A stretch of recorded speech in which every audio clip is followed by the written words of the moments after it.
LEDHAPARA, Bangladesh, Hallowed and detached, 11-year-old Rohingya refugee Syed Nul betrays little emotion as he recounts why his family fled Myanmar. The Rakhine Buddhists burned my house, killed people with bullets, and raped the women. For the aid workers in Bangladesh dealing with the current exodus of Rohingya escaping sectarian violence of Myanmar's Rakhine state, it is a familiar and upsetting sight as they try to put young lives back together. Of the 520,000 Rohingya who have arrived in recent weeks, 290,000 are children, many haunted by the horrors they have witnessed, now crammed into teeming refugee camps with minimal facilities to deal with traumas embedded deep inside so many youngsters. Aid groups are hurrying to set up schools and safe zones for children in the grim camps as part of the answer. The few schools that have sprung up offer a brief respite. At the entrance to the Paklita camp, a handful of learning centers have been set up opposite a brick factory, with a smoke-blackened chimney. Inside one of the classes about 30 children sang, the torrential rain beating down on the canvas roof almost drowning out their little voices. But memories of the Rakhine violence is never far away. These are children, they do not understand what has happened, Rohingya teacher Shamsul said. We are trying to make them forget what happened so they are not disturbed, he added, pointing to a bucket full of toys. UN workers say many of the young exiles never went to school in their country of birth, where the Buddhist majority treat the Rohingya with disdain.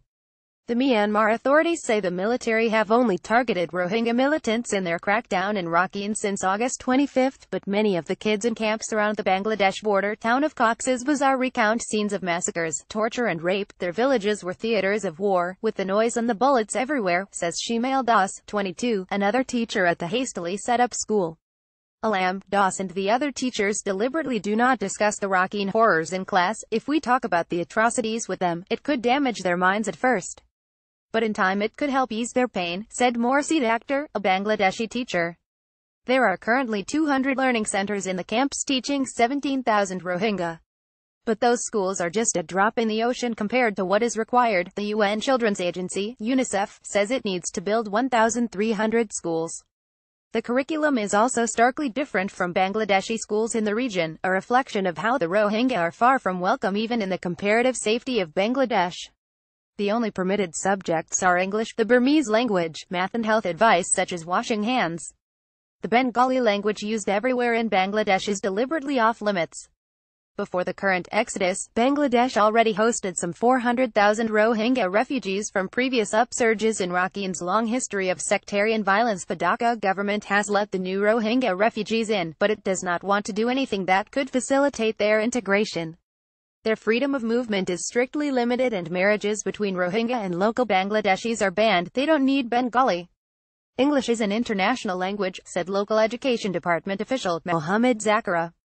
Anyway, they are going back to Myanmar. Bangladesh has repeatedly said that the Rohingya must return to Myanmar.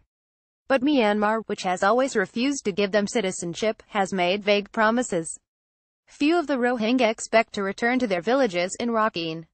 Some of the earlier influx of Rohingya have already spent more than 20 years in the Bangladesh camps.